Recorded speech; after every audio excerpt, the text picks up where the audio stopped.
पृथ्वी कैसे बनी?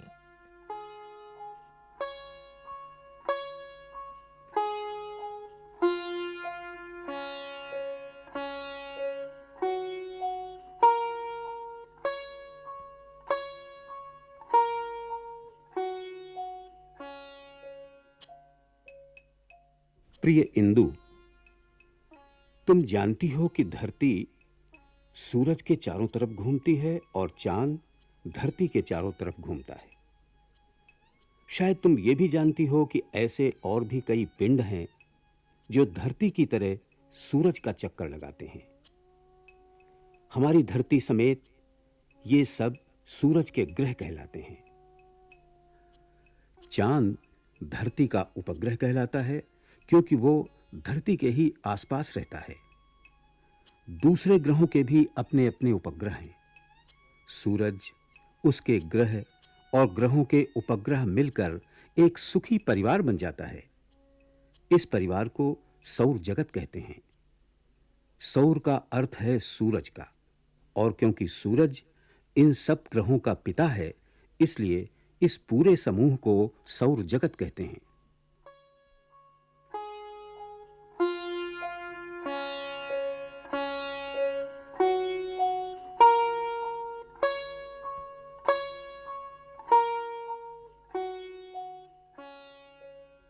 रात को तुम आसमान में हजारों तारे देखती हो।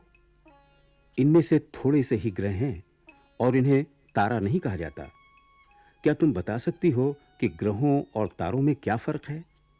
ग्रह हमारी धरती की तरह तारों से बहुत छोटे होते हैं, लेकिन आसमान में वे बड़े नजर आते हैं क्योंकि धरती से उनका फासला कम है। ठीक वैसा ही समझो जैसे चांद, जो वास्तव में बहुत छोटा है, लेकिन हमारे नजदीक होने की वजह से इतना बड़ा मालूम होता है। लेकिन तारों और ग्रहों में भेद करने का असली तरीका है ये देखना कि वे जगमगाते हैं या नहीं। तारे जगमगाते हैं, ग्रह नहीं जगमगाते। इसका कारण यह है कि ग्रह केवल इसलिए चमकते हैं क्योंकि सूरज की रोशनी उन पर पड़ती है।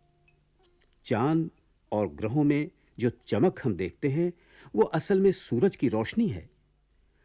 असली तारे बिल्कुल हमारे सूरज की तरह हैं। वे खुद ब खुद चमकते हैं क्योंकि वे बहुत गर्म हैं और जल रहे हैं।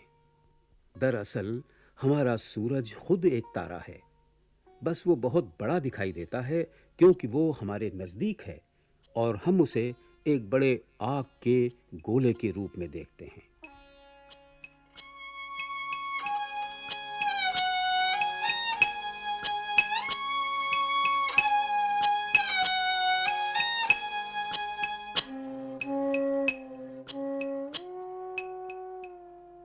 अब तुम्हें मालूम हो गया कि हमारी धरती सूरज के परिवार में है, यानी सौर जगत में।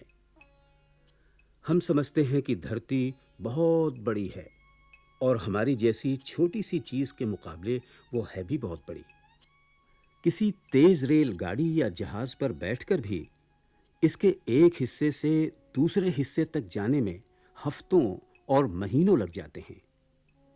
लेकिन हमें चाहे ये कितनी ही बड़ी दिखाई दे, असल में ये धूल के एक कण की तरह हवा में लटकी हुई है। सूरज धरती से करोड़ों मील दूर है और दूसरे तारे इससे भी ज्यादा दूर हैं।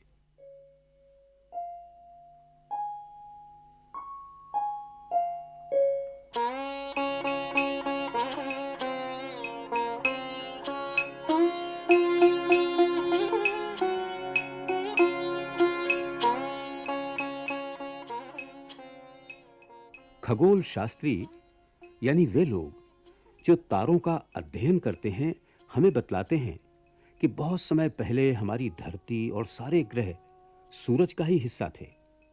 उस समय भी सूरज जलते हुए पदार्थ का बेहद गर्म गोला था।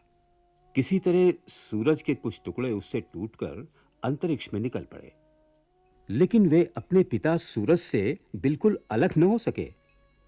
वे इस तरह सूरज के गिर्द चक्कर लगाने लगे जैसे उनको किसी ने रस्सी से बांध कर रखा हो। ये विचित्र शक्ति जिसकी मैंने रस्सी से मिसाल दी है, वो है जो छोटी चीजों को बड़ी चीजों की तरफ खींचती है। यही वो ताकत है जो वजनदार चीजों को धरती पर गिराती है। हमारे निकट धरती ही सबसे विशाल चीज है, इसी से वो हर एक चीज को अपनी तरफ खींचती है।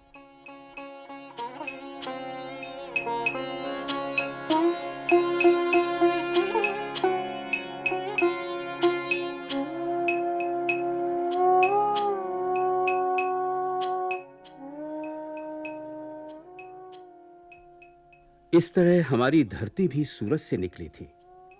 उस जमाने में ये बहुत गर्म रही होगी। इसके चारों तरफ की हवा भी बहुत गर्म रही होगी, लेकिन क्योंकि ये सूरज से बहुत छोटी थी, इसलिए जल्दी ठंडी होने लगी। सूरज की गर्मी भी दिन पर दिन कम होती जा रही है, लेकिन सूरज को बिल्कुल ठंडा होने में लाखों बरस लगेंगे। धरती को ठंडा होने में कम समय लगा। जब ये गर्म थी, तब इस पर कोई जानदार चीज नहीं रह सकती थी, जैसे आदमी, जानवर, पौधा या पेड़, सब जल जाती।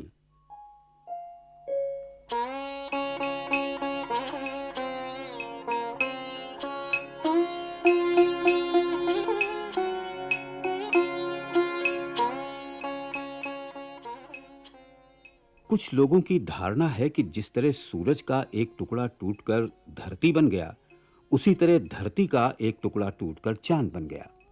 बहुत से लोगों का ख्याल है कि चांद धरती के उस हिस्से से निकला है जो आज अमेरिका और जापान के बीच का प्रशांत महासागर है।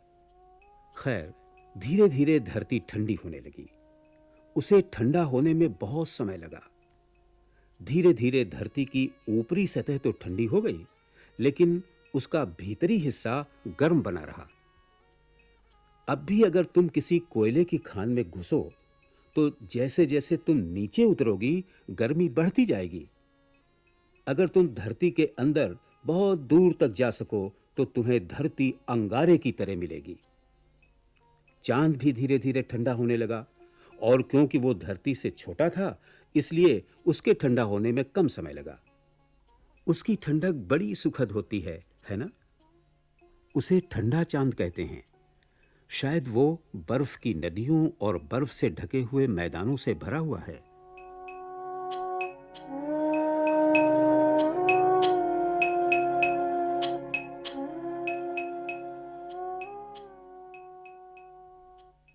जब धरती ठंडी हुई, तो हवा में जितनी भाप थी, वो जमकर पानी बन गई और शायद वर्षा बनकर बरस पड़ी। लगता है उस समय बहुत ही ज्यादा पानी बरसा होगा। ये सब पानी जमीन के बड़े-बड़े गड्ढों में भर गया और इस तरह बड़े-बड़े समुद्र और सागर बने। जैसे-जैसे धरती ठंडी होती गई और समुद्र ठंडे होते गए, वैसे-वैसे वे जानदार चीजों के रहने लायक होते गए। अगले खत में मैं तुम्हें जानदार चीजों के पैदा होने का हाल लिखूंगा।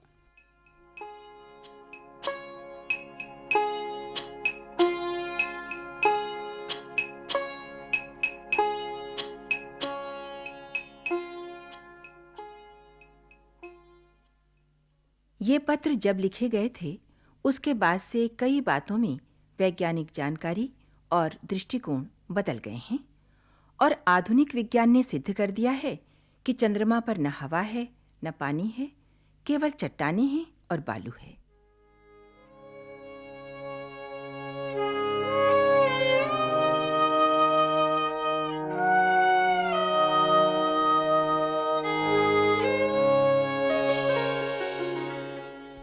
जानदार चीजों की शुरुआत।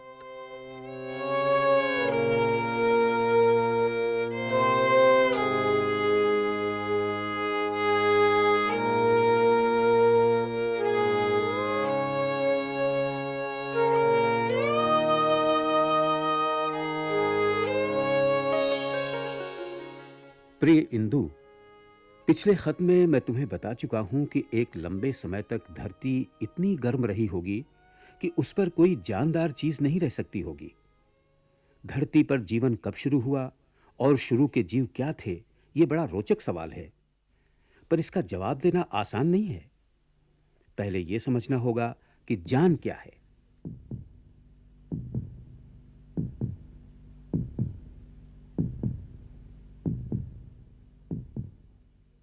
शायद तुम कहोगी कि आदमी और जानवर जानदार हैं, लेकिन दरख्तों और झाड़ियों, फूलों और तरकारियों को क्या कहोगे? ये मानना पड़ेगा कि वे सब भी जानदार हैं। ये बढ़ते हैं, पानी पीते हैं, हवा में सांस लेते हैं और मर जाते हैं। दरख्त और जानवर में खास फर्क यह है कि दरख्त चलता फिरता नहीं है। तुम्हें याद होगा कि मैंने लंदन के क्यू गार्डन में तुम्हें कुछ पौधे दिखाए थे, जिन्हें ऑर्किड और पिचर कहते हैं। जानती हो, ये सचमुच मक्खियां खाते हैं। इसी तरह कुछ जानवर भी हैं, जैसे स्पंज, जो समुद्र के नीचे रहते हैं और चल फिर नहीं सकते। कभी-कभी तो किसी चीज को देखकर यह बतलाना मुश्किल हो जाता है कि वो पौधा है या जानवर। जब तुम वनस्पति शास्त्र और प्राणी विज्ञान पढ़ोगी, तो तुम इन अजीब चीजों को देखोगी जो न पूरी तरह से जानवर हैं न पौधे। कुछ लोगों का ख्याल है कि पत्थरों और चट्टानों में भी एक किस्म की जान है और उन्हें भी एक तरह का दर्द होता है, मगर इसे देख पाना मुश्किल है। शायद तुम्हें उन सज्जन की याद होगी जो हमसे जिनीवा में मिलने आए थे। उनका नाम है सर जगदीश बोस। उन्होंने परीक्षणों द्वारा साबित किया है कि पौधों में जान होती है। उनका ख्याल है कि पत्थरों में भी कुछ जान होती है।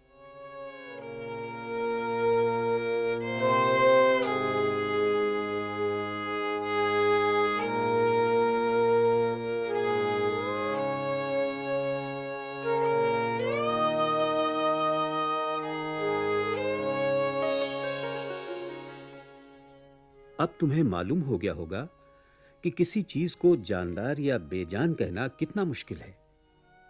लेकिन इस वक्त हम पत्थरों को छोड़ देते हैं, सिर्फ जानवरों और पौधों पर ही विचार करते हैं। आज दुनिया में हजारों तरह की जानदार चीजें हैं। मर्द हैं, औरतें हैं, जिनमें कुछ अक्लमंद हैं और कुछ बेवकूफ। जानवर भी बहुत तरह के हैं, जिनमें हाथी, बंदर और चींटी जैसे चतुर जानवर भी हैं और बहुत से बुद्धू जानवर भी। जीवन के इस क्रम में मछलियां और बहुत से समुद्री जीव और भी निचले दर्जे के हैं। इनमें भी सबसे निचले दर्जे के जीव हैं स्पंज और जेली के आकार की मछलियां और वो चीजें जो आधा पौधा हैं और आधा जानवर।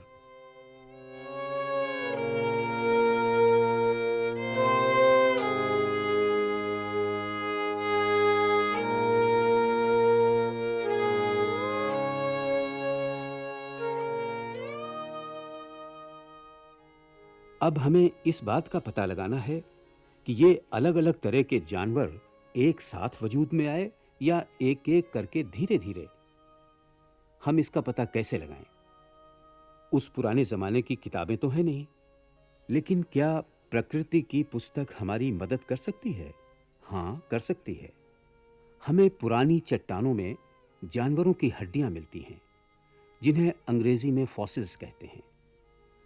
जब ये फॉसिल्स हमें मिलते हैं, तो हम कह सकते हैं कि आज से सैकड़ों वर्ष पहले जब वो चट्टान बनी, तो वे जानवर भी जरूर रहे होंगे जिनकी हड्डियां हमें चट्टानों में मिली हैं।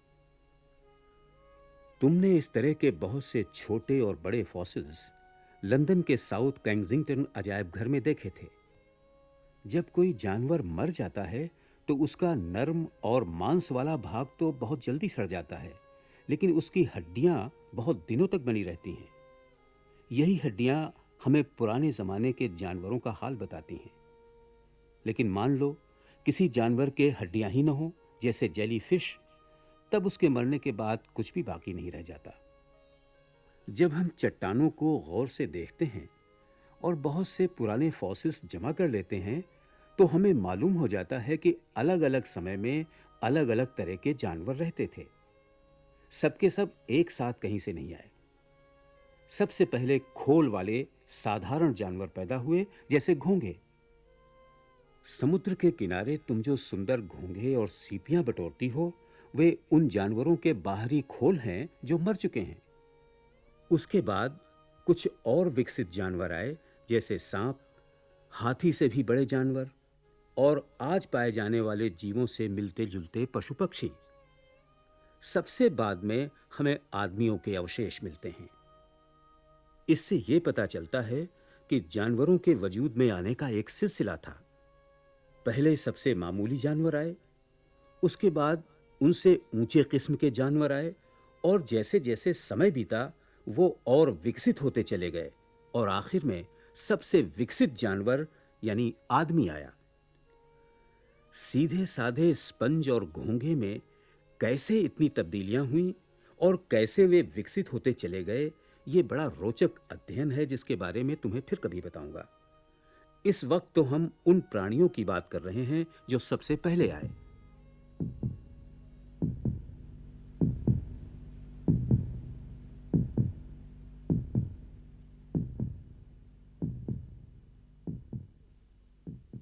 धरती के ठंडा हो जाने के बाद शायद सबसे पहला जीव वो नर्म जेली जैसी चीज थी जिस पर न कोई खोल था न कोई हड्डी। वो समुद्र में रहती थी। इनके फॉसिल्स नहीं मिलते क्योंकि इनकी हड्डियां थी ही नहीं, इसलिए हमें अनुमान ही लगाना पड़ता है। आज भी समुद्र में जेली के आकार के जीव पाए जाते हैं। ये गोल होते हैं, लेकिन इनका आकार लगातार बदलता रहता है क्योंकि इनमें न कोई हड्डी होती है न कोई खोल। अगर तुम इनका चित्र देखो तो पाओगी कि इनके बीच में एक बिंदु होता है, इसे केंद्र कहते हैं, और ये एक तरह से इनका दिल है।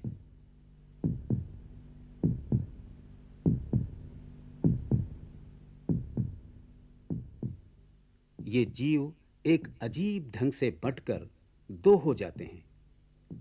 पहले वे एक जगह से पतले होने शुरू होते हैं और तब तक पतले होते चले जाते हैं जब तक कि टूटकर दो जेली जैसे जीव नहीं बन जाते। इन दोनों की शक्ल पहले वाले जीव जैसी ही होती है। तुम देखोगी कि केंद्र या दिल के भी दो टुकड़े हो जाते हैं और दोनों हिस्सों को एक-एक दिल मिल जाता है। इस तरह ये जीव विभाजित होते चले जाते हैं और संख्या में बढ़ते चले जाते हैं।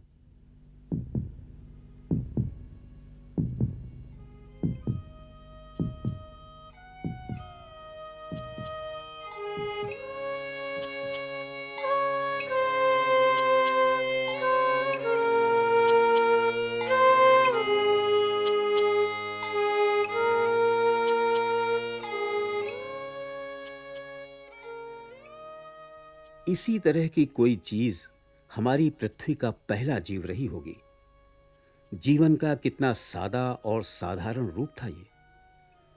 उस समय इस पृथ्वी पर इससे बेहतर या विकसित जीव नहीं था। असली जानवर तब तक पैदा नहीं हुए थे और आदमी के आने में तो अभी लाखों बरस बाकी थे। इन जैली जीवों के बाद समुद्री घास, घोंघे, केकड़े और कीड़े आए। उसके बाद मछलियां आईं। इनके बारे में हमें बहुत सी बातें मालूम हैं क्योंकि इनमें हड्डियां थीं या उन पर कड़े खोल थे। इन्हें वे हमारे लिए छोड़ गईं ताकि उनके मरने के बहुत समय बाद भी हम उन पर गौर कर सकें। घोंघे समुद्र तल की मिट्टी में पड़े रह गए। समय के साथ-साथ उन पर मिट्टी और बालू जमा होती गई और इस तरह ये सुरक्षित रह सके। मिट्टी और बालू के दबाव से नीचे की मिट्टी सख्त होती चली गई। वो इतनी सख्त हो गई कि चट्टान बन गई। इस तरह समुद्र तल में चट्टानें बनी। फिर भूचाल या किसी और वजह से ये चट्टानें समुद्र से ऊपर आ गईं और जमीन सूख गई। ये सूखी चट्टानें नदियों और वर्षा के जल से धुलती रहीं और जो घोंघे लाखों बरसों से इनमें छिपे थे वे बाहर आ गए। इस तरह हमें ये घोंघे या फॉसिल्स मिलते हैं और उनका अध्ययन करने के बाद हम ये पता लगा पाते हैं कि पुराने समय में हमारी पृथ्वी कैसी थी। अगले पत्र में हम इस बात पर विचार करेंगे कि साधारण जीव किस तरह विकसित होते होते आज के जीव जैसे हो गए।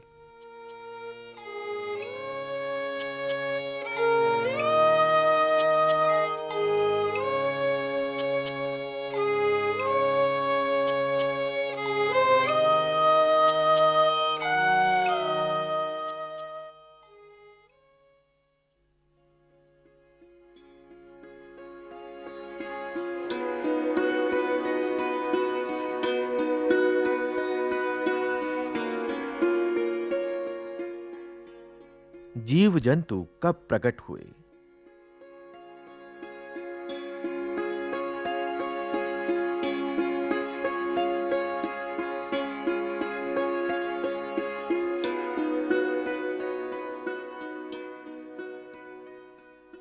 प्रिय इंदु, अब तक हम इतना जान चुके हैं कि हमारी पृथ्वी पर जीवन समुद्री जीव जंतु और पानी में होने वाले पौधों के रूप में विकसित हुआ।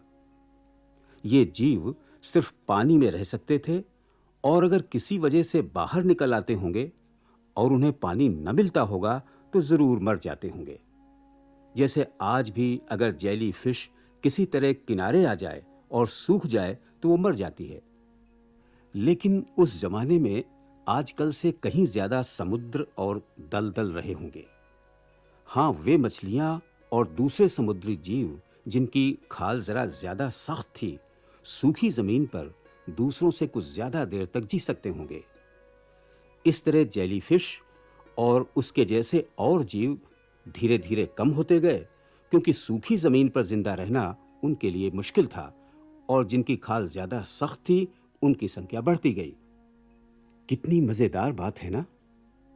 इसका मतलब यह है कि जीव जंतु धीरे-धीरे अपने को आसपास के वातावरण के अनुकूल बना लेते हैं। तुमने लंदन के साउथ केंसिंगटन अजायब घर में देखा है कि किस तरह सर्दियों में और ठंडे देशों में, जहां बहुत बर्फ गिरती है, पक्षी और जानवर बर्फ की तरह सफेद हो जाते हैं, और गर्म देशों में जहां हरियाली और दरख्त बहुत हैं, वे हरे या किसी दूसरे चमकदार रंग के हो जाते हैं। इसका मतलब यह हुआ कि वे अपने को उसी तरह का बना लेते हैं जैसे उनके आसपास का वातावरण हो। वे अपना रंग इसलिए बदल लेते हैं जिससे अपने को दुश्मनों से बचा सकें, क्योंकि अगर उनका रंग आसपास की चीजों जैसा होगा तो वे आसानी से दिखाई नहीं देंगे। ठंडे मुल्कों में उनकी खाल पर बाल निकल आते हैं जिससे वे गर्म रह सकें। चीता पीला और धारीदार होता है, उस धूप की तरह जो दरख्तों से होकर जंगल में आती है। इसीलिए चीते को घने जंगल में देख पाना मुश्किल होता है।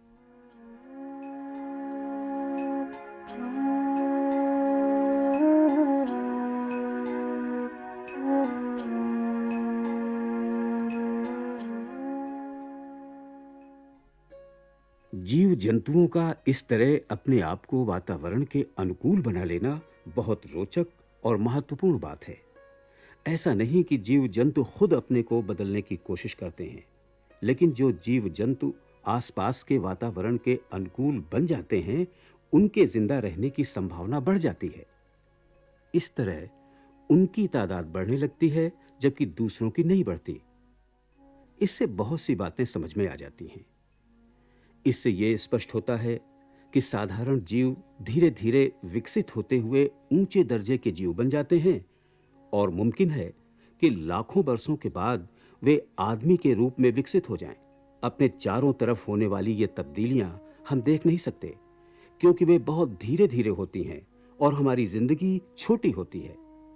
लेकिन प्रकृति अपना काम करती रहती है और चीजों को बदलती और सुधारती रहती है। वो न तो कभी रुकती है और न आराम करती है।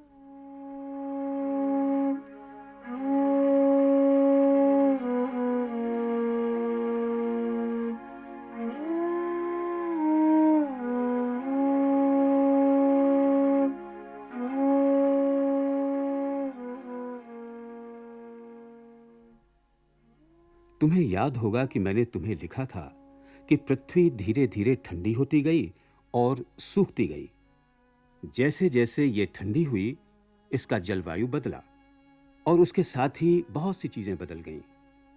पृथ्वी बदलती गई तो जानवर भी बदलते गए और नए-नए किस्म के जानवर पैदा होते गए। पहले साधारण समुद्री जीव आए, फिर अधिक विकसित जीव आए। इसके बाद जब सूखी जमीन ज्यादा हो गई तो ऐसे जानवर आए जो पानी और जमीन दोनों पर रह सकते थे, जैसे मगरमच्छ या मेढक। इसके बाद वे जानवर आए जो पूरी तरह से जमीन पर रहते थे, और फिर पक्षी आए जो हवा में उड़ सकते थे। मैंने मेढक का जिक्र किया है। यह बड़ा रोचक अध्ययन है, क्योंकि इसके जीवन से यह पता चलता है कि किसी तरह समुद्री जीव बदलते बदलते जमीन पर रहने वाले जीव बने। मेढक पहले मछली होता है, लेकिन बाद में वो जमीन का जीव बन जाता है और जमीन पर रहने वाले दूसरे जीवों की तरह फेफड़ों से सांस लेता है। उस पुराने जमाने में जब जमीन पर जीवन आरंभ हुआ, तब चारों तरफ बड़े-बड़े जंगल थे। घने जंगलों के कारण जमीन दलदली हो गई होगी। बाद में ये जंगल दब गए और मिट्टी और चट्टानों के दबाव से ये धीरे-धीरे कोयले में बदल गए। तुम्हें मालूम है, कोयला गहरी खानों से निकाला जाता है। कोयले की ये खाने असल में पुराने जमाने के जंगल हैं।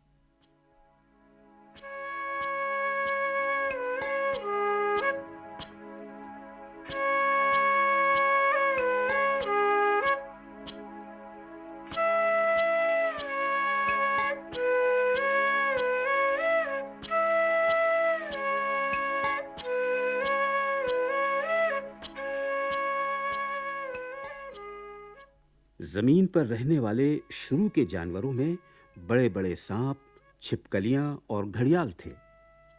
इनमें से कोई-कोई 100 फीट लंबे थे। जरा सोचो, 100 फीट लंबे सांप और छिपकलियां। तुम्हें याद होगा कि तुमने इन जानवरों के फॉसिल्स लंदन के अजायब घर में देखे थे। बाद में वे जानवर आए जो आज के जानवरों से मिलते हैं। ये स्तनपायी जीव कहलाते हैं, क्योंकि ये अपने बच्चों को दूध पिलाते हैं। पहले वे भी आजकल के जानवरों से बहुत बड़े होते थे। जो जानवर आदमी से बहुत मिलता है, वो बंदर या बनमानुस है। इसलिए लोग सोचते हैं कि आदमी बनमानुस का वंशज है।